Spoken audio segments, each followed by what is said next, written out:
Bonjour, mon ami. This our last week of foreign films that we'd recommend to non-cinephiles. We head out to Gay Paris for a bit of Amélie. Welcome to Half-Ass Movie Podcast.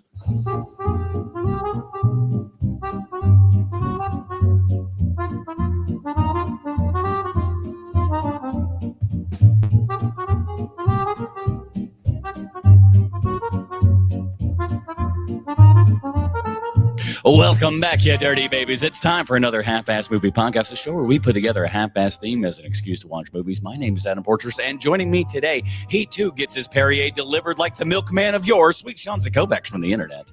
You'll never be a vegetable because even artichokes have a heart. And we're taking all the bets this week on him enjoying the word dictaphone too much, Bruce Leslie. You know, you don't have to have every single character on the spectrum. Oh, listen, but it doesn't even hurt. But that's we wouldn't have this show otherwise, I always say. Well, welcome back to HMP, everybody. This week we are concluding our January series, foreign films that you'd recommend to non-cinephiles, and we're closing it out with a bang with Amélie from 2001. This was a first time watch for me. It's been a minute. We kind of talked a little bit about that last week, but I had not seen this for a while. I'd known about it forever. I remember, if I'm not mistaken, it was nominated for a whole bunch of Academy Awards or something like that. And so I remember people really being into it and stuff. But there's sometimes there are things that can get you off of a film for half a second. But we'll get into all of those kind of fun things. But so Sean, you'd seen this previous, but Bruce, you were kind of a first timer as well, yeah. First time I'd seen it, but I mean, I've heard about it since it came out. A good friend of mine, he and his wife had a baby that was born on the same day, not the same year, obviously, but the same day as my birthday. And they named her Amélie after this movie. So I was kind of surprised to think that's who you named your kid after, huh? Hey, listen, you could name your kid a lot worse things. Yeah. Oh, yeah. There's so many, like Beppo de Beppe or something. here's my child, Buca de Beppo, please. Yeah, I never could get the name of that restaurant right. I don't speak. Make sure he gets to there on time. You know what I was surprised about the most when because I haven't been to that restaurant but like 2 or 3 times, but I did them fairly close to Pope changes and everything. And they have a room where there is like it's called the Pope room, I think. And there's in the middle of it, there's like a little bust of the Pope, like under glass or whatever. Like that's like the key marquee thing of the room. Within the amount of quick time change that they had a brand new Pope, they changed the head out and everything. I was like, wow, y'all got involved with the Pope like waiting around this fast for the new transformation. It was wild. I think it's like the World Series. They go ahead and make T-shirts for both teams. Like they have all the possible popes busts, and then they just pop. There's like 5 of them lined up. They're just like whenever the white Pope there's just a Pope bust graveyard outside of Las Vegas somewhere. Send the rest of the busts to third world countries where they don't have busts. Papua New Guinea thinks there's a lot of different popes that aren't exactly. Like, this one's weird. And like, okay, sure, there's 5 popes at the same time. But we'll get into all the Amélie stuff. But before we do want to remind everybody that this here live show is on YouTube. That's right. Every Sunday evening around 8 p.m. we come out and do this here live show. And we love to see the people in the chat and everything. It's amazing. We got like 31 people watching in this very second and everything. So we want to say thank you to all of those fine people. Hit that like and subscribe button as well as the hype button. That's the big one that a lot of people don't realize. If you're on mobile, swipe that thing to the right, hit the hype button as well as that thumbs up, and that's what gets this thing out to more people. That's called the hype train, everybody. Put them on the hype train. We really appreciate all of you for those fine things. And check out patreon.com/HMP. There you get pre-show, post-show, Dinger Zone. And this week's Dinger Zone, we're talking about, what did I say? The top 5 snowy movies. Because we are under a snowpocalypse right now and everything, man. I wasn't able to go to work or anything today because it just iced on in there and everything. So we figure, hey, let's talk about the cold movies out there. So that'll be at the end of this show. We'll be doing the Dinger Zone. And then after this show is over and everything, that bit gets erased and the Dinger Zone is up on our Patreon. So patreon.com/HMP, pre-show, post-show, Dinger Zone. Whatever you think this show is worth, put that in a dollar form, send it out our way, or for the love of God, just hit that like and subscribe button. That's the easiest way to do it. And it don't cost you a single solitary dime. That's the easy way to do it. Patreon.com/HMP. Join up at any level. We love you guys. Thank you so much. What are we talking about? Almost like 12 years worth of stuff here. We've been rock and rolling for a minute, hadn't we? Oh, yeah. Thank you guys for that. Let's get into it, fellas. Here, let me get my. Oh, I'm sorry. Let me put this up. I want to put this up because I forget to. I don't do this enough. Here's all the dirty babies. Here's all the people that support this show over at patreon.com/HMP. I wanted to kind of throw that up there because we like those folks. They're not bad. They're not bad. Those people. And you know what? A lot of those folks have been with us for years too. So thank you for long timers. Years. Unbelievable how much you guys have followed us around. We really appreciate that. Love you guys even so through much. a format Seriously, change. thank you. Yeah, exactly. Through a format change. That's a big one. When you can continue to keep your audience throughout changing your stuff from just superhero movies to movies, that shows you're doing all right. And we appreciate all of you guys for keeping it right for all of these. Or maybe it shows they were just as sick of them as we were. They don't know how to unsubscribe from things. I would say that, but they they talk with us and stuff like that. Yeah. They send us emails and stuff. So I know it's not like, they exist. They exist. All right, let's get into it, fellas. Here is the IMDb plotline for Amélie from 2001. As we know, IMDb always 100% correct in everything they say and or do. Despite being caught in her imaginative world, young waitress Amélie decides to help people find happiness. Her quest to spread joy leads to her own journey, during which she finds true love. This is written by, here comes a whole bunch of French names I'm bound to kill.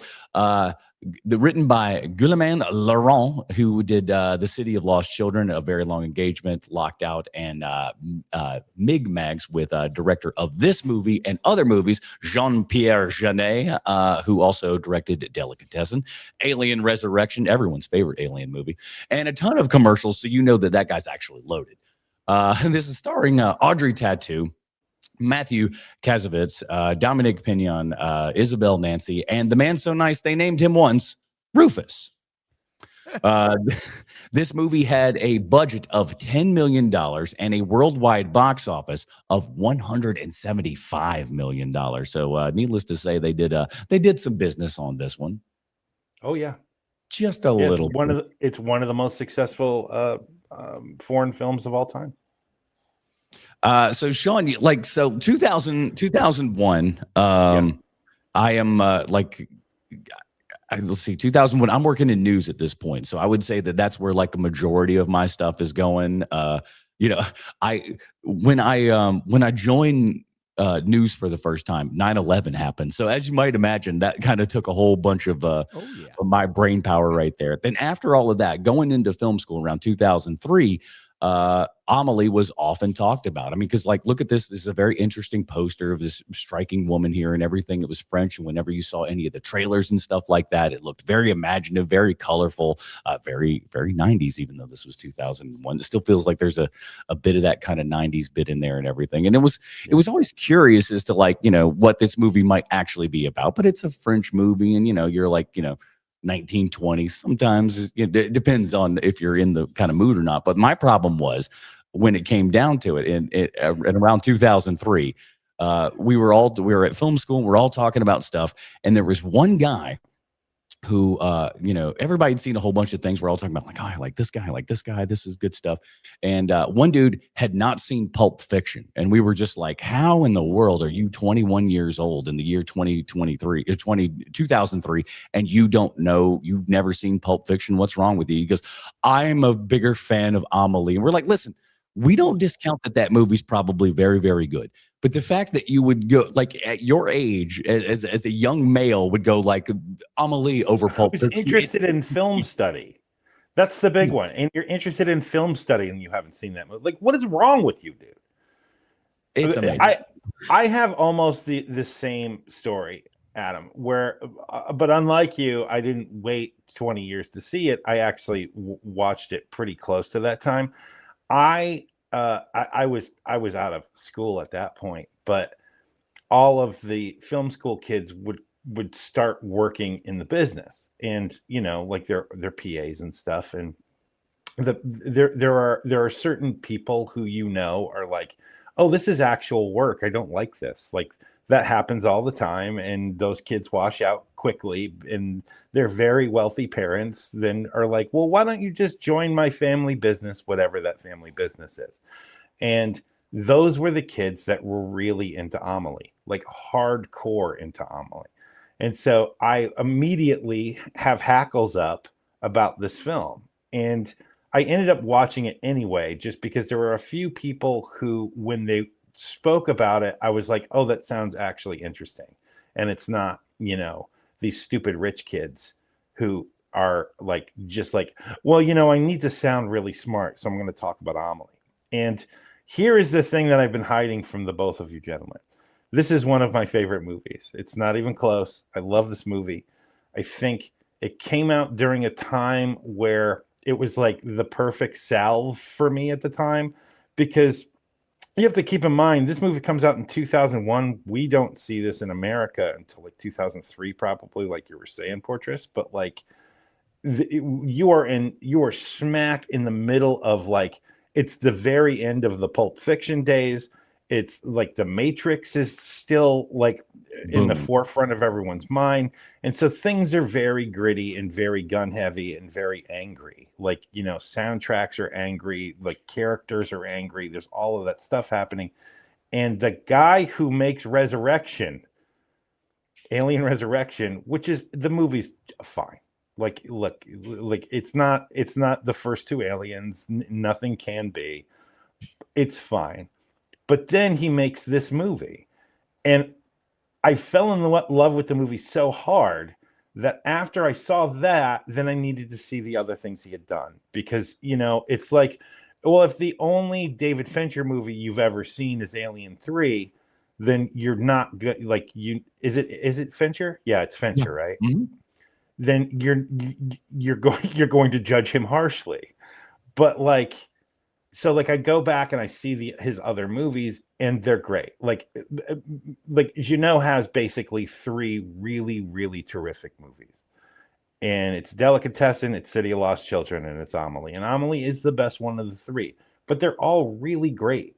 And so best, just I'm gonna drop this Fortress Bucks, because MVD's got a little line for us here. Amelie is good, but I love seeing kids dream of the reindeer crap. So the City of Lost Children is actually his favorite there. So totally, it totally can be. And also, City of Lost Children is a weirder movie, also, and that's right. Like, that's MVD's like Fastlane.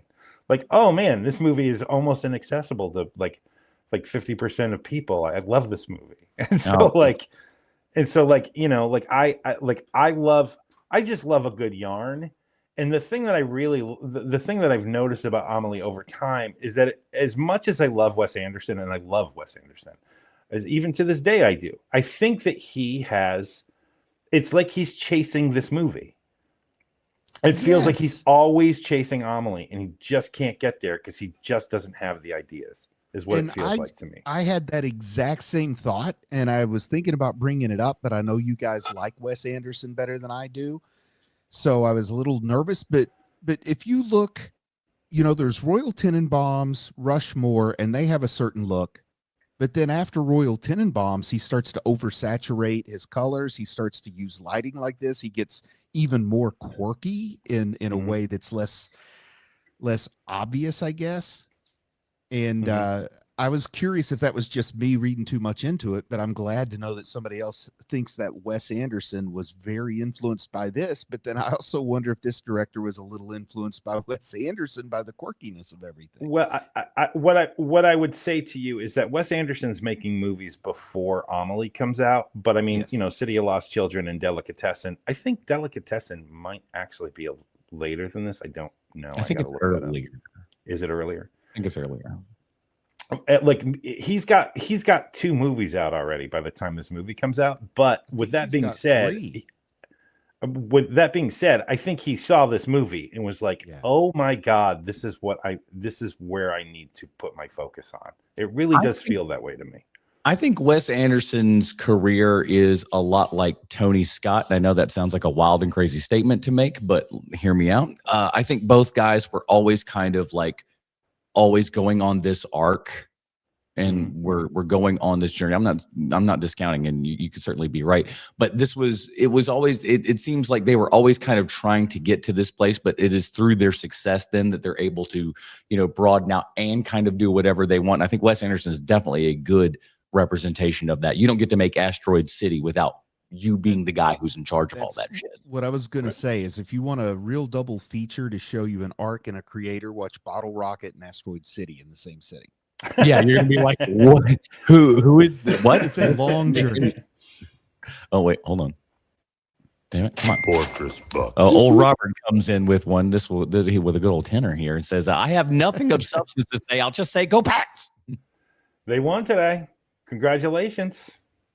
Congratulations, they won. Yeah. And listen, man, as long as Brady's not behind the Pats, I'm okay with them. You know what I'm saying? It's just like I don't hate the man, but like, you know, it's sports. You just kind of don't like a guy, and that's how it is. But you know, Hey, once he's gone, I'm okay with you, New Englanders. You're fine. Thank you, buddy. Although Yeah. I've never was a New England fan, but yeah. You know it. I do. I get it. Who was your football team growing up? I don't want to talk about that right now. Okay.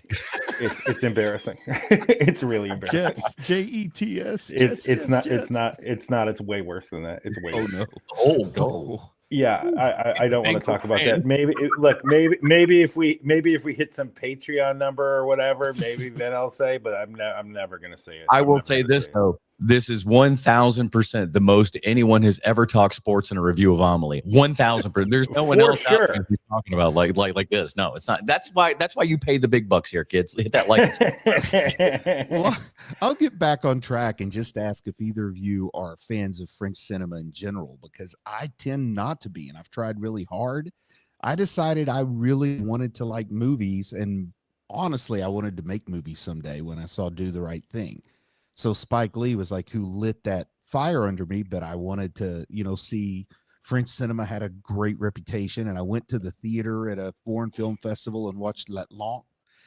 And I decided maybe it's not for me. And I would dip my toe in it from time to time. And I never saw something that just had me all the way through. I really like that film we watched with the big carousel, that from like the 60s that we watched maybe last year. I can't remember the name. Yeah, I can't remember the name of it, but it had all the cars going around and people going up and down like a carousel at the end. It was supposed to be sort of a comedy. I remember you saying you don't wear brown to town when we were talking about it, Adam. But Oh yeah. yeah, I can't remember the name of the movie. I like that one okay, but mostly for visual purposes. But when it comes to French cinema, you've got it all started with two really distinct ways of going. There were the Lumieres and what they were doing, and then there was Méliès. Am I saying that right? Méliès? Yeah, we're pretty good. I'll Georges count. Méliès. But it feels like the Lumiere track took over and the Méliès just kind of withered on the vine. But I was more of a Méliès type of movie fan. So You want to see them sci-fi epics? I get it. I mean, I like to doing interesting things with the camera, like he did. He was ahead of his time. I mean, what all of that goes away though once the French New Wave happens, and I think as much as Jeunet says about this film that it's inspired by, like Sergio Leone movies, and he had another reference like, and Orson Welles. You can totally tell that this movie is so influenced by French New Wave, whether it's the fact that like the movie starts with a narration and with a montage, which that is such a French New Wave thing where like, no, this is the way all movies start, like, because most French New Wave movies start that way.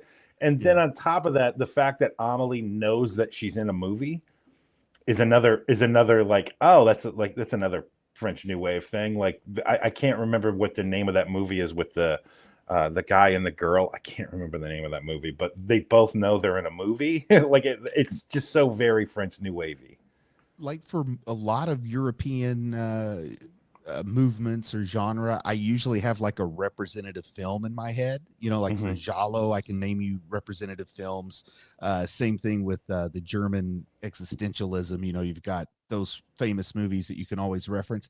I don't have like a reference movie for French New Wave. Breathless should be probably Which one? Top ones for Jean Godard's Breathless. I might have to check that one out, see if I like it or not. You'll see a lot of like that. That'll be like when you first watch that, you're going to be like, "Oh my god, they was jump cutting in the '60s like this! Wow, that's crazy." hold on real fast. Playtime is the movie that you're looking for, according to MVD there. And Playtime is actually really great. I mean, it's like watching a painting, that movie, and like in a very good way. Yeah. I was like, Playtime is New Wave, but no, he's because I couldn't remember the name of it. I get it now. Thank you, MVD. He always saves me when I don't know the answer. Jacques Tati, that's correct. Yes, sir. Okay, so yeah, like you said, Sean, starting off with the narrative and stuff, and that's like the movie does a really good job with kind of planting you with its style and everything right off the bat, so you are aware of kind of what's coming up here and everything. They very much kind of set the table for you, going like, "Hey, here's what this movie is going to be about," and it does so in this great kind of it's such a lighthearted way to go about it too. That's what's so fun about it. Like it's joy filling in this, like, and there are certain scenes, and we'll get into orders or whatever, but like one of the parts that I kind of loved the most was her doing this nice thing of helping this blind man cross the street and everything, and as she's going across, just describing everything that's going on in this great fever pitch of things that are going on. And this guy obviously can't see anything, but he can hear things, he can smell things, he can sense the things that are going on, and it's just this cavalcade of amazing emotions that she's funneling into this dude who doesn't,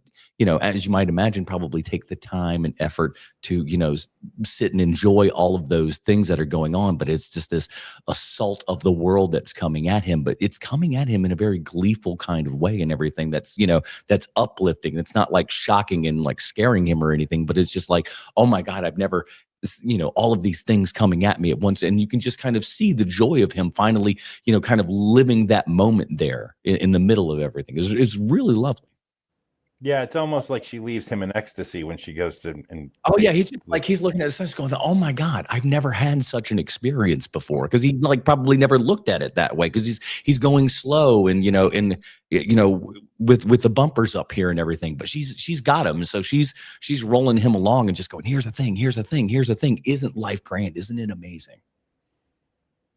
Yeah, it's pretty great. That one of the things about this movie, right, is the thing that I think sets it apart from almost every other movie. And I didn't understand this until like this last viewing I had this week, is that when you watch the movie, you can clearly tell that there's personal stuff in the movie, like to specifically.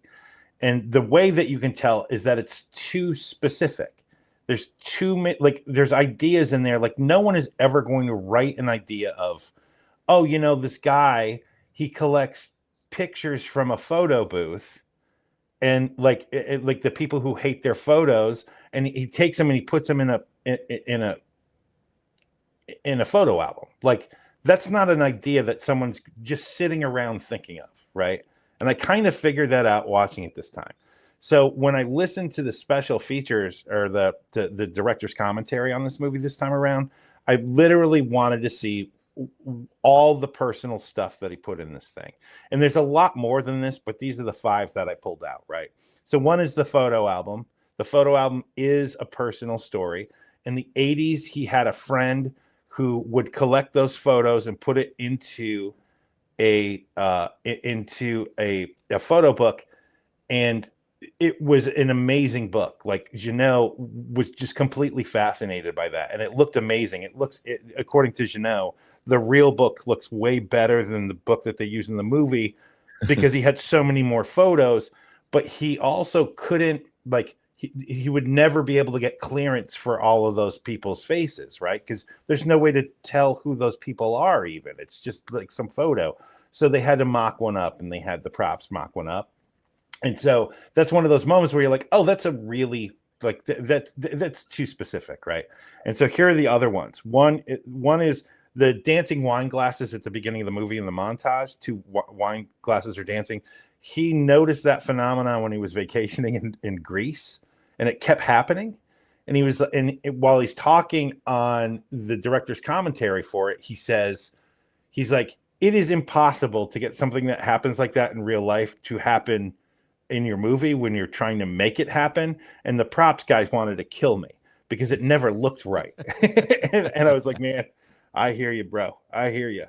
2 is the suicidal fish is something that actually happened to him, where he had a fish that would constantly jump out of the bowl, and it made his mom crazy. So they ended up putting like weight on top of the bowl so the goldfish wouldn't jump out, and they eventually ended up putting it out into like the real world, like in a river somewhere.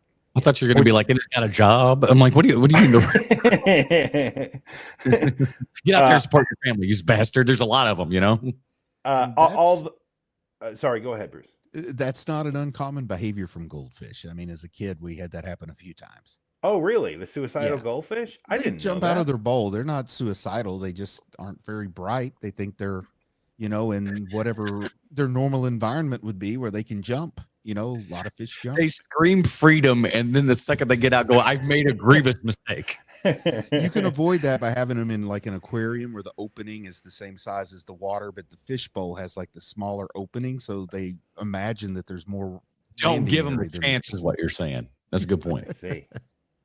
I'm a fish biologist. Third thing, Amelie's likes and dislikes are the same as Jeannot's. And likes and circle back to that. Continue. And likes and dislikes is a game that he plays with people at like dinner parties and stuff when the people don't have anything to talk about. Is that he'll do likes and dislikes, which I find fascinating because that's something that I do as sort of a social pressure reliever when I'm at like a function that I don't know the people at and I don't have a lot to talk about, and I do that psychological question to them: would you rather be Gallagher? Would you rather be have the superpower of flight or invisibility? And you know, because people are like, you know, and they'll start talking to you about that, and so that's what he does in real life. You want to circle back, Bruce? Oh yeah, when you're talking about that was about him, and you know, if you look, if you go to Google and type in "is Amélie Poulain," it's going to automatically fill autistic, and you're going to find hundreds and hundreds of pages where people with autism find representation in this movie. Right. But the director has said, you know, the 2001. People thought that autism was Rain Man. I mean, that's what it was. So that's why this movie really communicated with people who had what at the time we called Asperger's syndrome. Right. Turns out Dr. Asperger was a Nazi, so they threw that term away. And now they is that why they got rid of that term? Yes, yes. Oh, and it also sounds a little bit like Asperger, like I don't know. Come on down to Asperger and I never noticed that before. You mean that whole giant South Park arc of Asperger? It's spelled with the P though, Asperger. But anyway, now it's called level 1 autism, which makes it sound like you're not good enough to be all the way autistic. Man, you need to get up to level 3 autism, or you're gonna get in this conversation, boy. Which means there's someone somewhere who's like, man, I miss having Asperger's. No, there are people that still refer to themselves as Aspies. Because when you say I'm autistic, people say, well, you're not like Rain Man. You don't have autism. No, you don't. Everybody's autistic now. You know, people say all those things. But when you said Asperger's, it was like its own thing. Now it's not anymore. Carries a handful of toothpicks in his pocket at all times just to feel like, all right, which one of you throw them out there? But the way that the director says in no way did he intend to have this character be on the spectrum. Right. And then you look, and this whole movie is populated with people who have traits. I won't say that they're autistic, but they have traits consistent with autism. And then I start to wonder, is this director, does he have Asperger's and he just thinks this is what quirky people are like rather than people with think this is just what French people are like. You know, I've been to France. It's not what they're like. And hold on, we'll get to the French people thing that you just mentioned in the second portrait, because I have I noticed something watching this time, but I want to go backwards for a second, which is that, you know, French cinema is very famous for having like, oh no, she's mentally challenged. Like, oh, this hilarious character in our movie is somebody who has a severe cognitive learning disability. Isn't that hilarious? Like, they do that all the time. Or like, you know, a couple of years ago, there was a guy who was a quadriplegic and his African-American like nurse, and they get into all kind of hijinks.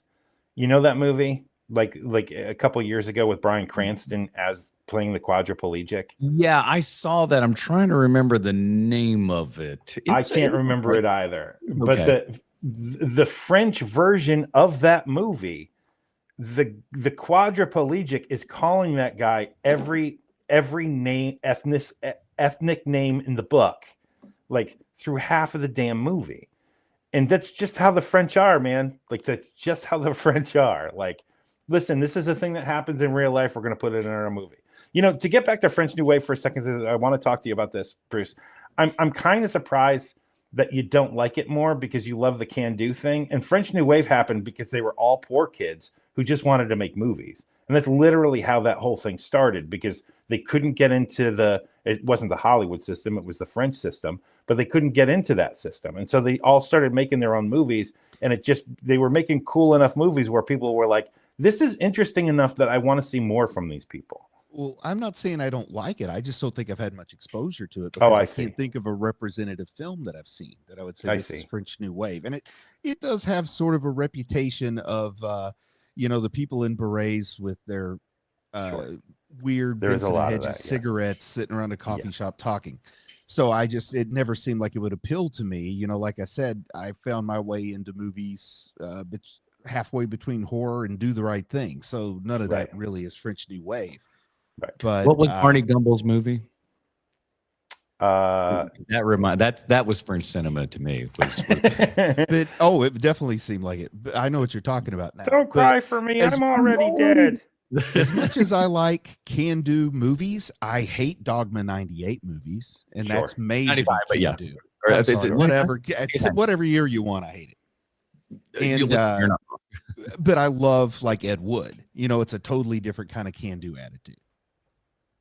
So there's only one more. There's only one more that I have. There's a lot more, but these are the only ones I took notes on. The last one is the kid getting put into the wastebasket and then the wastebasket put onto the desk. That didn't happen to Jeannot, but it was one of those like elementary school stories that circled around the school of, oh, you know, a couple years ago, they put a kid in a wastebasket and they put that basket on a desk and he couldn't get out. It was just one of those stories. I put a kid in a couple trash cans. I had a wrestling move that we called the Porcher's trash can. It was pretty cool. That's what middle school does. You're just like, what would my wrestling move be? Mine was the Porcher's trash can. And the whole thing with the traveling gnome had been done in a British thing that I had seen before, you know, like in 95 or something. So when I saw that here, it kind of shook me for a minute, because I thought, have I seen this before? But then, you know, kind of worked it out. But yeah, that was like a British thing before it was in this movie, The Traveling Gnome. But I mean, it comes from real life, is that there were the people in France who hated garden gnomes and like hated having to see garden gnomes in people's gardens. And so they would take the garden gnomes and they called themselves the Gnome Liberation Front or something like that. Yeah. And they would literally take the gnomes with them to places like exotic locales and take photos and send them to the people who had the gnomes in the first place in their garden. It was a real thing in actual life that happened, and people ended up getting arrested and sentenced for it, by the way. My research was that it started in the UK and then spread through Europe. But maybe. I think originally they would take the gnomes and then just use backdrops. You know, they weren't actually sending the gnomes places like they did in this movie, but they would use backdrops and then send the pictures, and it was a big joke, like Polaroids or whatever. Yeah. But I you know, with these things, you never know, did the tail wag the dog? Because some people said, well, it happened first in this BBC show, then people started doing it in real life, then it spread to Europe based on what people were doing in real life, not based on the show. Right. But it's one of those, but where did the show get the idea? Maybe somebody was already doing it. So it's a chicken or the egg on that one. Sure. Jared the gnome is in Budapest. Look at this. What's he doing this week? This movie is directly responsible for those Travelocity commercials. Oh, without a doubt. There's no doubt about it. This movie to the Travelocity commercials, for sure. Yeah. I mean, even the color and everything. Yeah, I mean, there's if they say otherwise, the advertising wizards who made that, then they are lying, outright lying. So you want to hear something weird? You know who they originally wanted to cast for Amelie is Emily Watson. I read that. And the only reason why she didn't do it was because she couldn't break the barrier of French. Like she didn't know French enough in order for this movie to work. So they had to rewrite the screenplay for this for Amelie to be a French person because her dad was supposed to be British, which makes sense when you watch the movie and you're like, wow, he's like a thumb here because he does behave so very different from everyone else in this movie. It might also explain the garden gnome thing. He brought it with him from England. Sure. So like because of that, right? Because of the rewrite. So what I learned was, and you can tell with this movie, just how much prep was involved with this movie. And I looked it up and like, I didn't realize this, that like very famously, there was like 18 different drafts of this movie. Oh, wow. And it was completely storyboarded out to the point where like Spielberg would have been like, wow, that's a lot of storyboarding, like that kind of thing. And I know that we were talking earlier about how that Amelie, that people who with autism say that Amelie clearly has autism. I don't think that's it. I honestly, I think that I think they literally. I mean, if you want to take that out of the movie, that's great because sometimes what the artist's intent is and what the movie is are two different things. But what at the time, what it felt like to me was like, oh, this is a kid who was raised like veal, and then when she's out into the world, she has social anxiety, and that's where all of that comes from. That's why she's so introverted. Well, one thing I'll say to add to that is the number one cause of autistic children are autistic parents. Her mother doesn't like to be touched. Her father has this special interest with the gnome. He's obsessed with her health.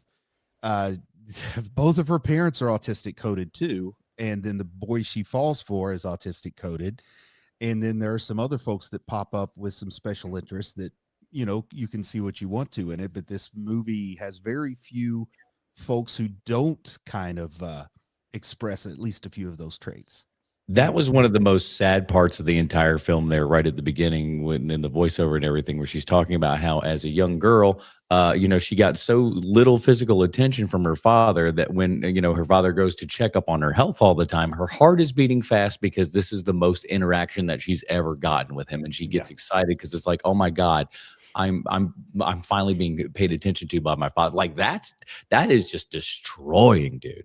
It is, and it doesn't help either that they crank the cuteness up to 11 with that little girl. Like she's like she was grown in a lab. This is the cutest girl who's ever existed. Girl, like just amazing. And she develops a rich inner world. And just go ahead and Google that phrase and see what pops up.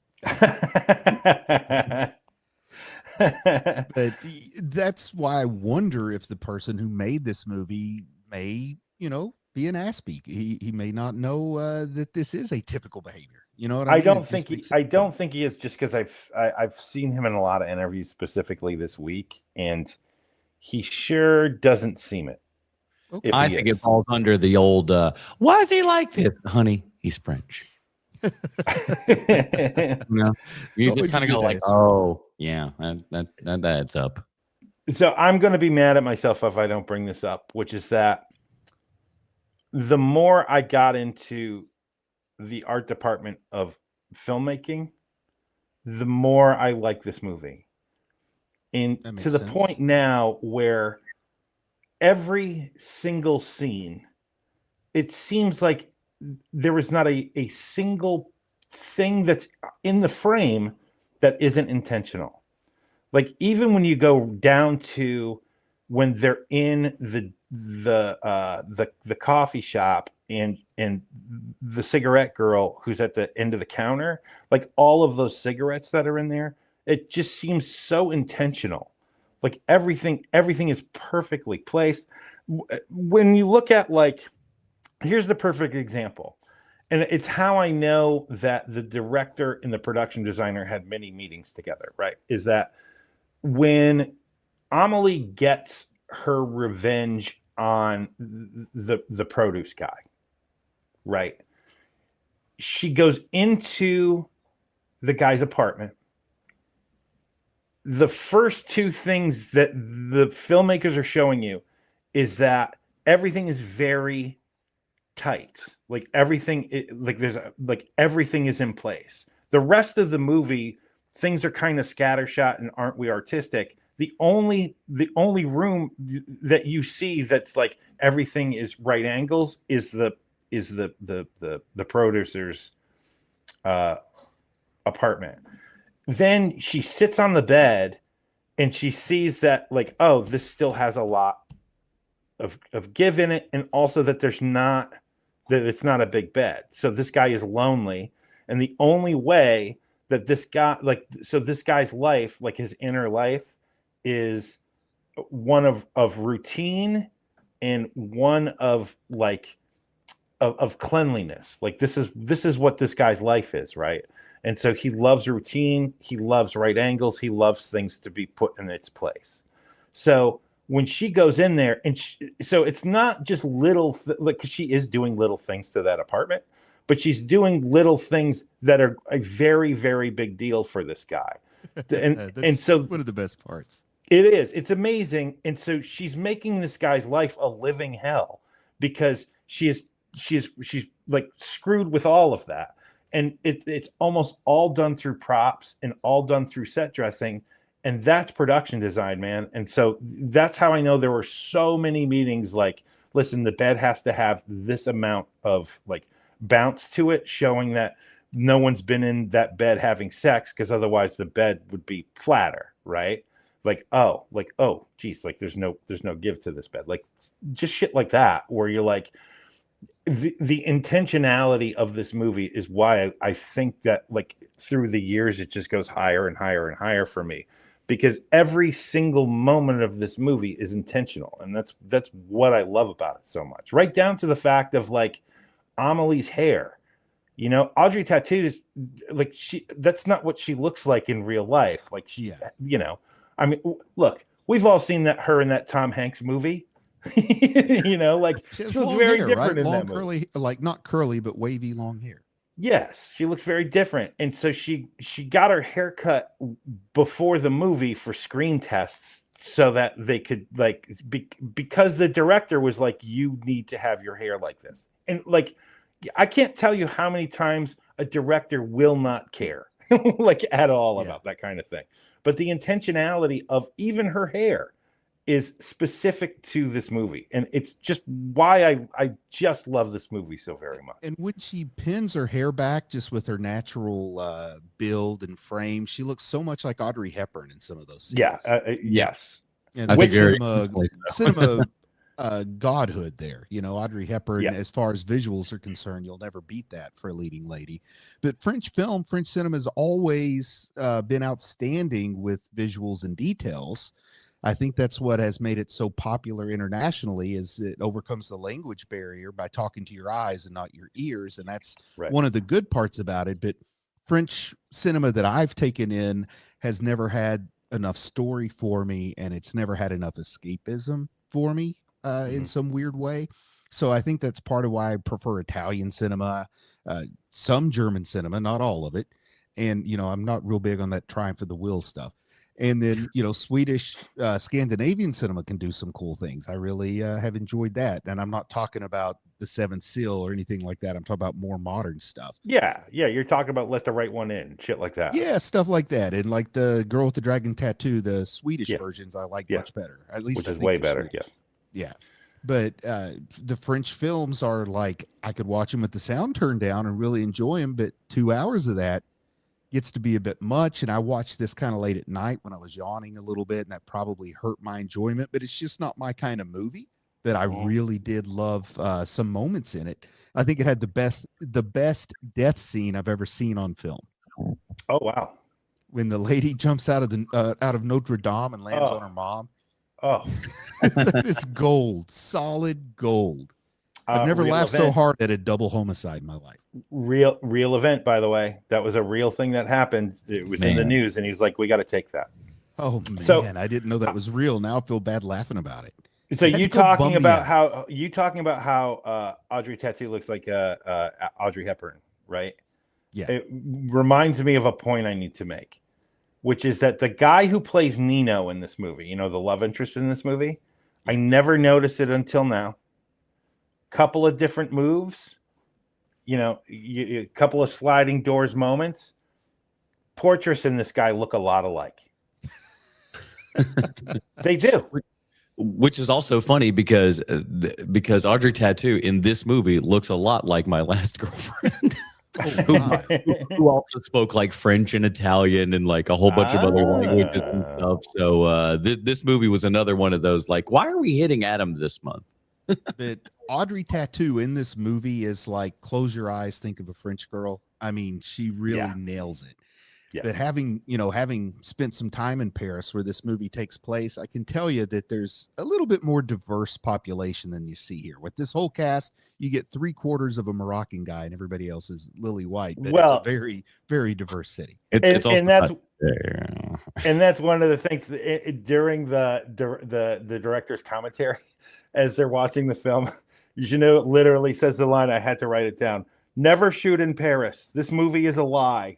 There's dog shit everywhere and graffiti. There's always traffic jams and it rains every effing day. This makes Paris look more beautiful than it is. I understand. Say what? I don't know what you're saying. Say what to? Well, to Portress. Go ahead, Adam. Oh, it's just me being stupid. Let's go. Oh, it's already gone. We already got Bruce called the Mon. It's mon oncle. It means my uncle. Yeah. Nice. I spent some time in francophonic countries, so I tried watching this without the subtitles for a very, very short period of time and realized that, francophonic could also be your rap name, Bruce. Think about it. Yeah, it's been 31 years since I was in a francophonic country, so I haven't spoken much French since then, but I did understand enough to know when the subtitles were not quite on track, and I made a few notations there. Oh, let me tell you, there's while watching this movie, I thank God I'm divorced, because my ex-wife knew French and shit, and she'd have been ripping like I would have had to hear it through this whole damn thing. So, but for the grace of God, go I. Man.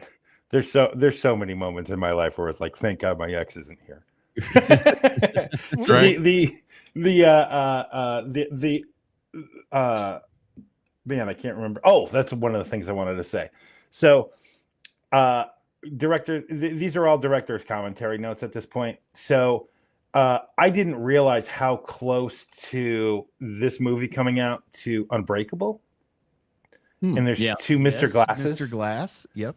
And Mr. Glass in Unbreakable comes out first.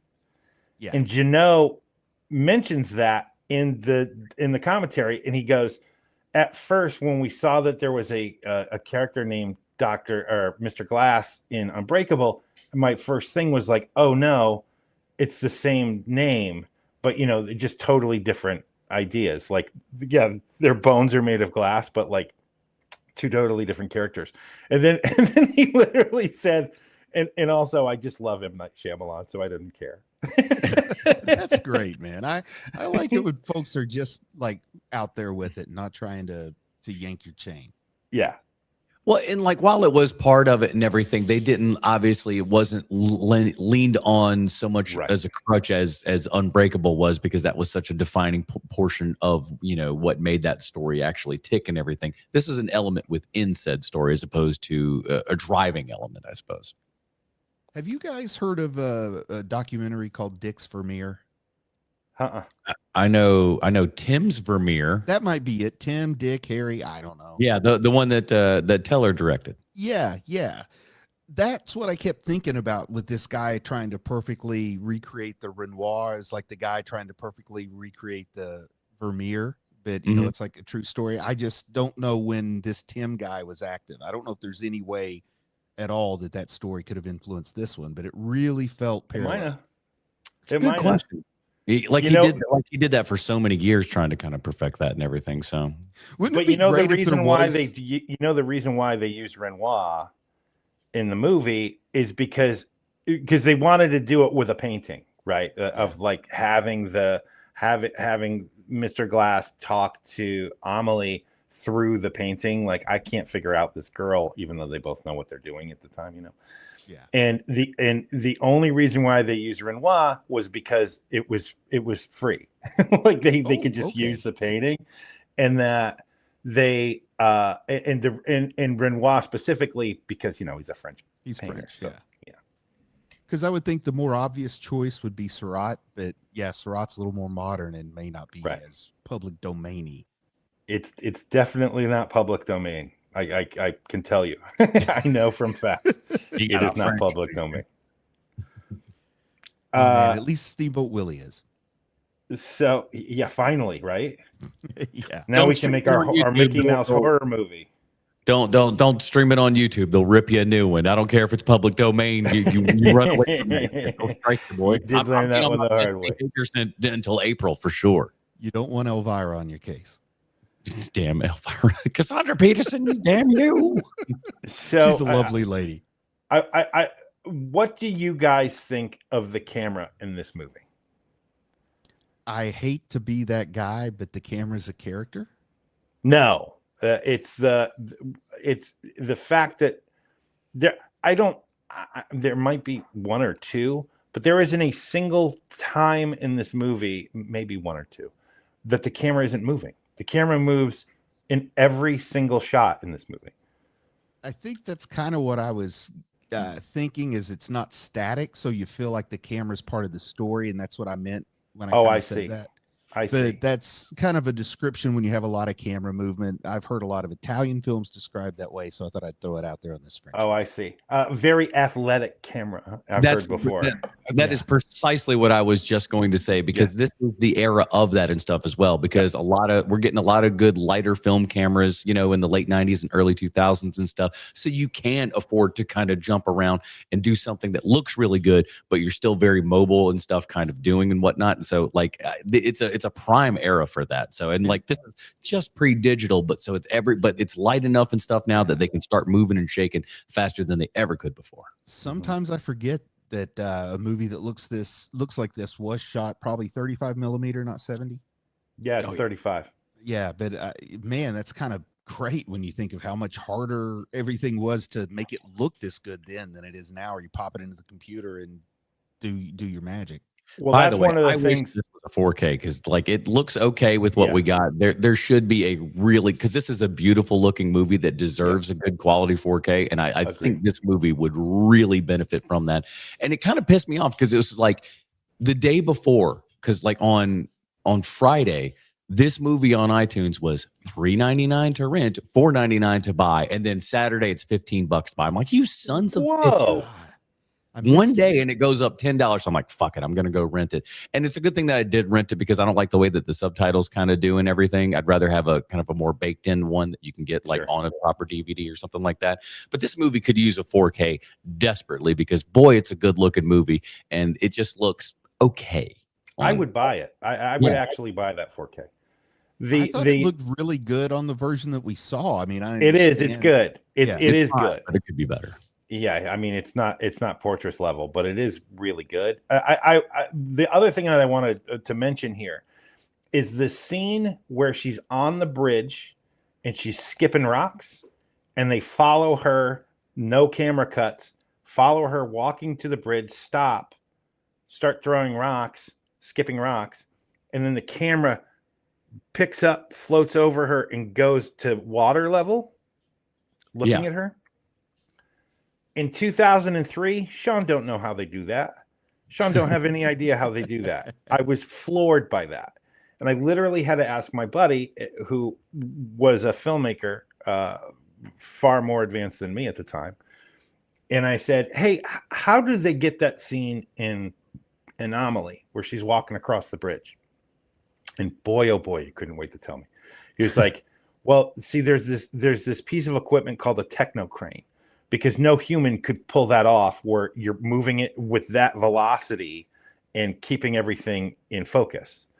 And so you have a techno crane that does all that for you. And and it was the first time I had ever heard it. So when I finally was working on a feature where they had a techno crane, I was able to pull off one of the things that I hate when somebody else does it, but when I do it, it's cute. And I was like, "Oh, isn't that what they use on that in that shot on Amélie?"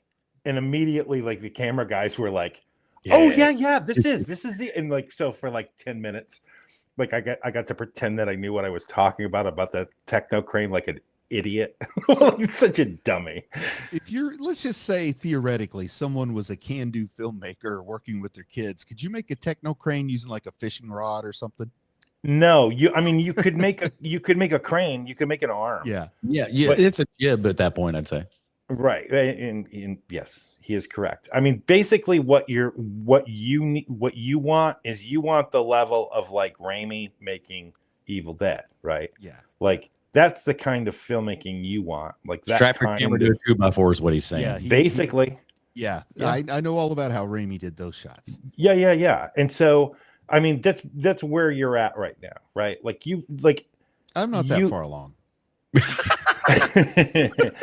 But like I'm like, put your kid in a shopping cart and push it. Well, that's perfect. Great like that's also that's perfect. Like you don't want to be at a moment where you're literally like, listen, I don't think I can get this shot without at least renting out a Canadian arm. Let me get what I mean. Yeah.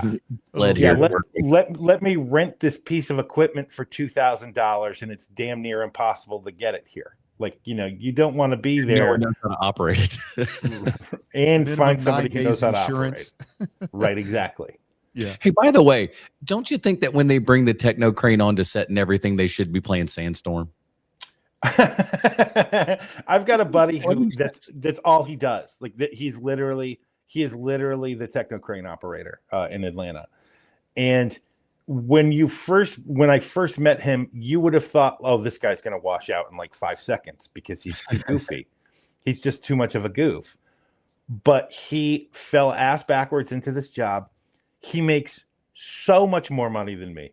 And he has literally traveled the world being a techno crane operator. And he's always working, always. He's never worried about where the next job is coming from. No, I wouldn't imagine. You don't have to own your own techno crane. You can just know how to use it. Does he? No, none of them. You don't have to own it, but you need to at least be involved with the shop who does own it. Okay. Right. Because I know like the first Steadicam operators were just the people who own the rig. Right. But that's a different story. That's because only camera ops are going to be the ones who own that. Like, and now you could get those in some production house, but you can pick that up over to Publix. You know that. Honestly, some of those direct-to-market gimbals are pretty good. Yeah, they are for sure. About the color grade, right? Because I've always liked that about this movie. I love that, like it's almost like a mood ring for Amélie. I think that's just such an ingenious idea.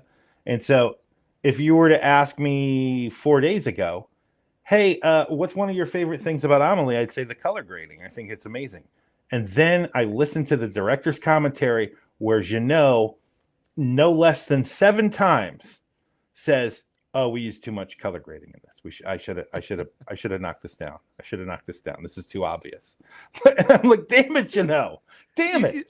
I'm not trying to frighten you, Sean, but it's scary to me how much you're saying some things that I was thinking, because I watched this at night, went to bed, didn't have to work the next day. So I got up and immediately started researching online how I could do better color grading. Like, I watched this and I knew I need to turn some saturation up here and there. I need to actually do color grading. Not just take what comes out of the camera, because this movie impressed me with that color grading. And I was thinking, well, Wes Anderson's definitely picked up his oversaturation tendencies from this. Yes, without a doubt. I've only got a few more notes here, and then I'm done with my notes because I know we're about to wrap it up here in a minute or two.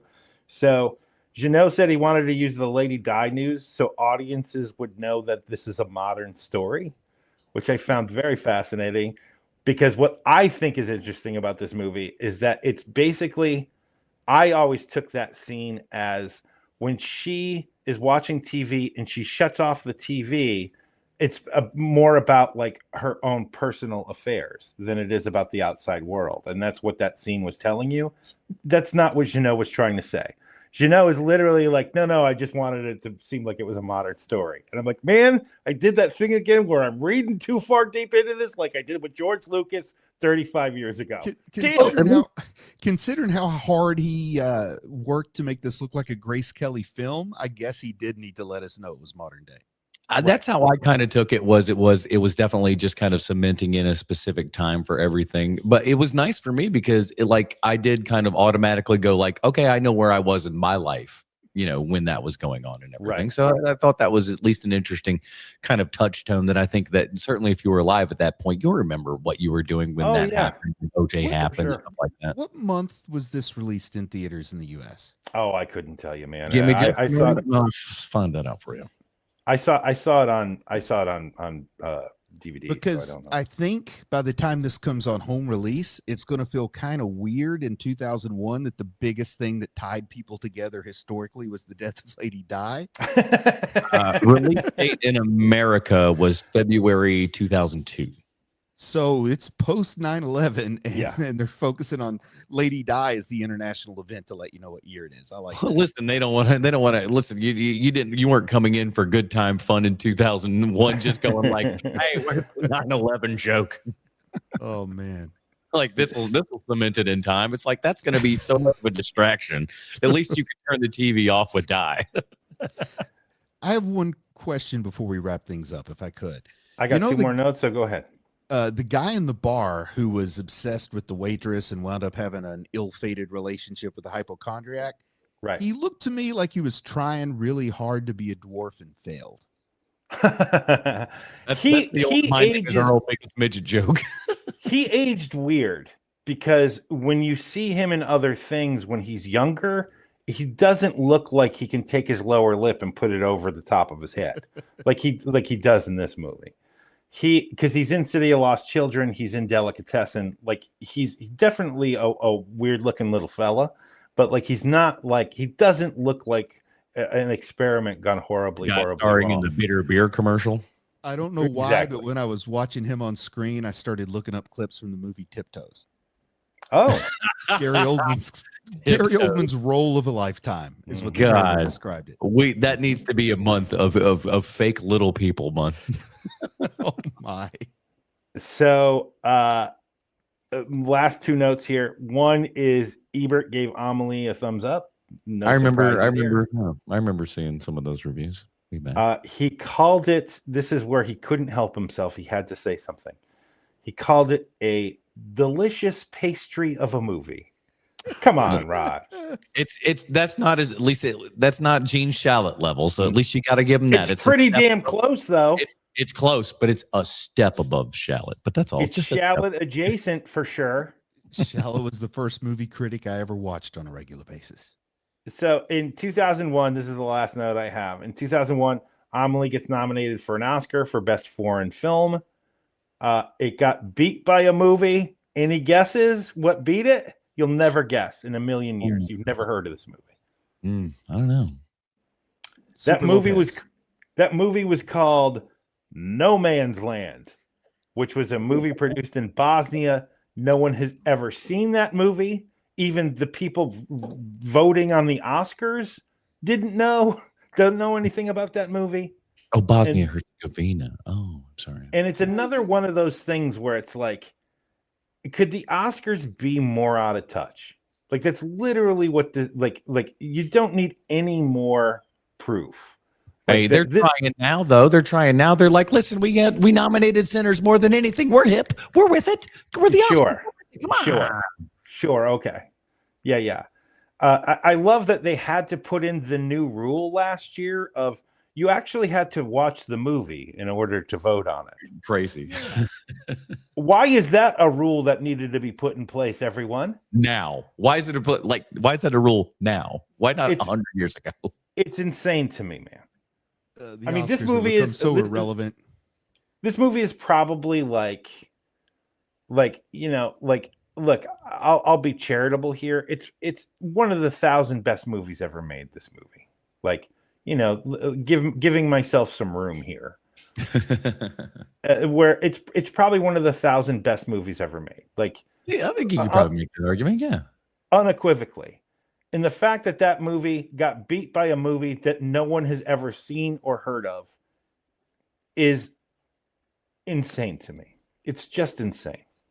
they ain't sending out enough screeners. That's the problem. You got to send out them screeners. They should have talked to the old Weinsteins there. If there was anybody that got screeners out and started milking people, you ain't wrong. You know, he because when he was making the tour, when Janot was doing the tour of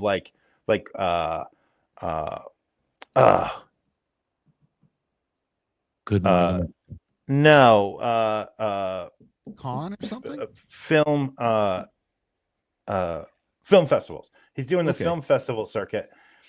One of the people who ran the Cannes Film Festival was a critic that he hated. And so he refused to put this movie in Cannes. Can you believe it? If there was ever a French movie that should have been in this in Cannes, it would be this movie, but it never went. Oh man. This would have been a Palme d'Or candidate for sure. But you know what? You can't get a fair trial in France with a French film. Get out of here. Can't happen. Maybe the financial success was held against it because there's some Oscars voters that they take the attitude we need to help something that's not making money instead of reinforcing what people already but know. at the same time too, though, I think Sean has a lot. It's O2 and nobody's getting screeners and no one's watching shit and they're voting on things that they ain't seen and then they're just like, this one looks like it's like drama-y or something like that. As Bosnia still had the sympathetic vote as a war-torn country, of course, things like that. Yeah, of course. If only a Serbian film had won best. I knew you were gonna. I should have written it down. I could have showed it to the camera. Damn it! I knew you were gonna make that reference. You missed your chance. I totally knew it. You missed your chance. Well, we have not yet missed our chance to talk about the rating of this movie, everybody, because you know we like to let you know how we think and give our thoughts and recommendations for Amélie from 2001. Bruce, what do you got? You know, I cannot enjoy a movie and still respect it. Pretty impressive filmmaking. I like the filmmaking more than the writing. So I'm going to give this one a solid 5 stars. 5 baguettes or whatever. But it's probably the least I've personally enjoyed a movie made this well. So I don't know, make of that what you will, but it's a good movie, and I'm not going to say it's not made exceptionally well. Holy shit, I hope they re-release it so that can go up on the poster. That is the best grab of all time. I'm over here warming up the back of my hand real good. I'm going to translate that into French and just send it to, what's his name? Jean-Paul Gaultier or whoever. Jean-Pierre Jeunet. They're all named Jean. It's like John over here. It was real nice and easy. Exactly. They're just like, that's the same one. Fine. Sean, what do you got? I mean, it's impossible for me to think of this of anything else than 5 stars. This is one of those movies where I'm like, oh, if I were only good enough to be able to make a movie like this, but I'm not. Like I could never make this movie. This movie is so perfect. There's so many things that pay off later, and like you think there's going to be some dangling participle in the script, and nope. Everything wraps up, and it's just the best. And I just love the fairy tale-ness of this movie. I think the otherworldliness is a feature, not a bug. I think that Audrey Tautou will never be anything else besides Amélie for the rest of her life. And I think that she needs to learn to be okay with that, because she could be a fine actor, but you know, she's going to be Amélie forever, man. Like the character is too perfect. So for me, it's 5 stars. You could do a lot worse. You could have your entire life be, oh, that's Franklin from Texas Chainsaw Massacre. Right, one exactly. of the worst characters in all of cinema history. You like the character's so bad you hate a guy in a wheelchair. You're just like, I want the guy in the wheelchair to die. He's terrible. It's like, so you could have that career. At least this is a good movie for her, you know. Right. And that's what this is. This movie is fantastic. I'm going to give it 4 out of 5 stars for right now, just because it was kind of on my first watching here and everything. And when that 4K comes around, I'm definitely going to participate in that when that happens, because I think this is a movie that deserves that kind of treatment and everything. But also while it was a movie that I ended up renting because it was, $10 cheaper the day before, I'll wait till that time in order to rewatch that again. But I really, I was shocked at how much I really enjoyed it, how much it kind of, hit a couple of nerves and stuff with me. And it was that just kind of, it's that lovely kind of fairy tale French escapism in a lot of ways. It's like there's bad things that are going on, but like, the right thoughts and attitudes can help kind of, steer your life in a particular direction if you want it to go that way. And I think that's the great part about this movie and everything. And would highly recommend, if you have not yet seen Amélie, head to your local streaming choice, and or you can buy it on iTunes or wherever the hell you end up getting it. But so that's a high recommendation for me. So at least a recommendation from all of us, even though Bruce was maybe not the biggest. I gave it 5 stars. I said it's did my you say problem, 5? not the movie's problem. It's like I know I'm the problem sometimes, and I acknowledge that. That's What's how that one like? grows.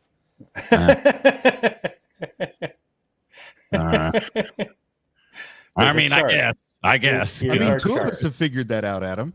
If that's how you want to, if that's the game you want to play, I suppose you're free to do so. But that is it, everybody. We got another episode of HMP in the bag here. But we got another month coming up, boys and girls. And let me tell you, when another month comes up, you got a change. There's a change in the wind, and we got one coming for you that's going to be quite good. Because you know what? February is the season of love. Love is in the air, not for some of us, but for some of you, love is in the air. And we're going to explore that with one of America's shining examples of what you can be in Hollywood, Mr. Tom Hanks, where we are doing a month of Tom Hanks rom-coms, everybody. And we are starting it out with Splash from 1984. Little Ron Howard there, that guy, maybe if he works real hard, one day he'll amount to something, that kid. But we'll see if one of his, I almost said directorial debut, but that is not even close to correct. That man worked his ass off way early throughout life and everything. But we'll be talking about that next week. In the meantime, Bruce, where can we find more of your work on the internet? You can check out the YouTube channel. There's some stuff there, and I don't know. That's about it. Anime Dad is how you can find it on YouTube, or just Bruce Leslie on YouTube.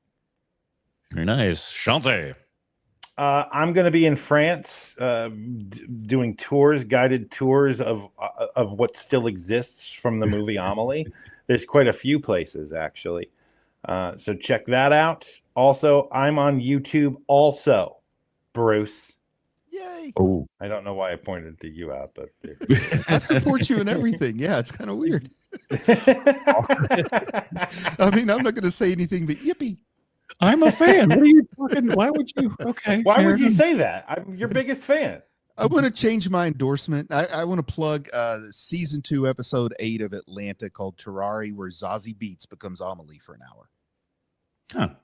You sent that. I hadn't really watched the movie yet, so I didn't end up watching the clip until I forgot about that. But yeah, check out Half-Ass Movie Podcast on YouTube, everybody. It's where it is at. That's where we're streaming this show on Sunday evenings. That's where I stream TikTok Trash Tuesdays at 8 p.m. We go to Movie TikTok and talk a whole bunch of smack about people and enjoy the chat with you guys. And honestly, this month has actually been really spectacular for HMP on the YouTube front here and everything. So I just want to say thanks. Just a big giant thanks to all you guys, because it helps. It really and truly helps, and it is because of you dirty babies all hitting that little like and subscribe button and the hype and all that kind of good jazz. It helps this thing go along, man. So thank you guys so much. That is it, everybody. Join us next week when we are talking rom-coms with Tom Hanks in order, starting with Splash from 1984. Until then, for Sweet Chance, It's right there, Portress. Call them rom-toms. Ooh, perfect. Join us next month for our new series, Rom-Toms with Tom Hanks. And starting in order with Splash from 1984 for Sweet Johnson Kovacs from the internet. Bruce Leslie, I'm Adam Portress, reminding you to get out there and watch some movies, you dirty babies.